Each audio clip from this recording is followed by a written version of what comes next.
Man's Search for Meaning, page 80.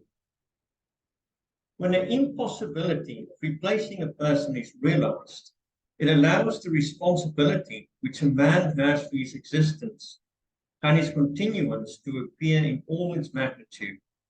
A man who becomes conscious of the responsibility he bears towards a human being who affectionately waits for him, or to an unfinished work will never be able to throw away his life.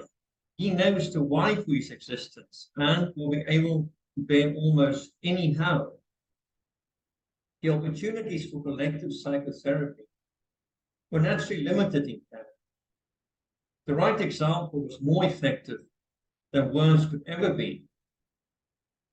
A senior block warden who did not side with the authorities had, by his just and encouraging behavior, 1,000 opportunities to exert a far-reaching moral influence on those under his jurisdiction. The immediate influence of his behavior is always more effective than that of words.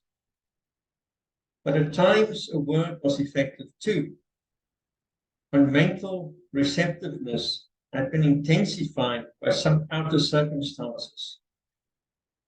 I remember an incident when there was occasion for psychotherapeutic work on the inmates of a whole hut due to an infestation of their receptiveness because of a certain external situation. It had been a bad day.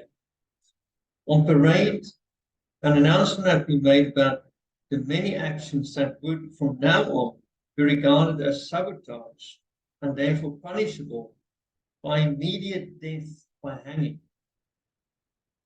Among these were crimes such as cutting small strips from our old blankets in order to improvise ankle supports, and very minor thefts. A few days previously, a semi-starved prisoner had broken into the potato store to steal a few pounds of potatoes. The theft had been discovered, and some prisoners had recognized the burglar.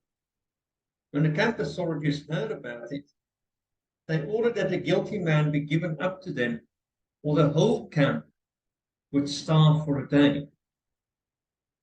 Naturally, the 2,500 men preferred to fast. On the evening of this day of fasting, we lay in our earthen huts in a very low mood. Very little was said, and every word sounded irritable. Then, to make matters even worse, the light went out. Tempers reached their lowest ebb. But our senior block warden was a wise man.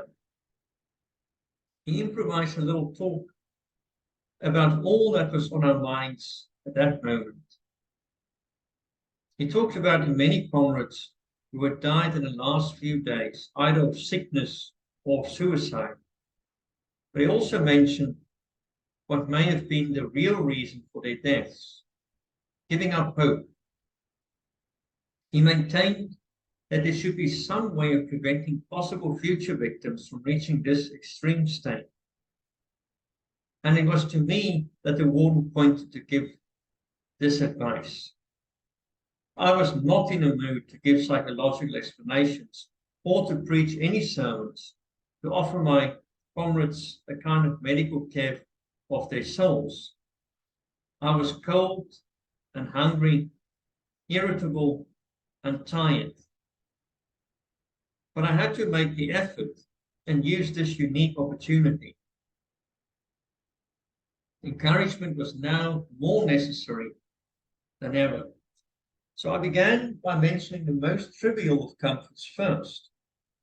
I said that even in this Europe, in the sixth winter of the Second World War, our situation was not the most terrible we could think of.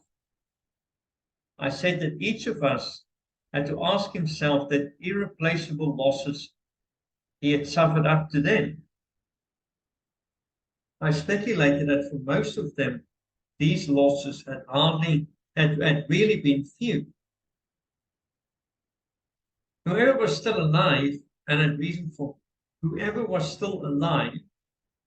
had reason for hope. health, family, happiness, professional abilities, fortune, position in society. All these were things that could be achieved again or restored. After all, we still had all our bones intact.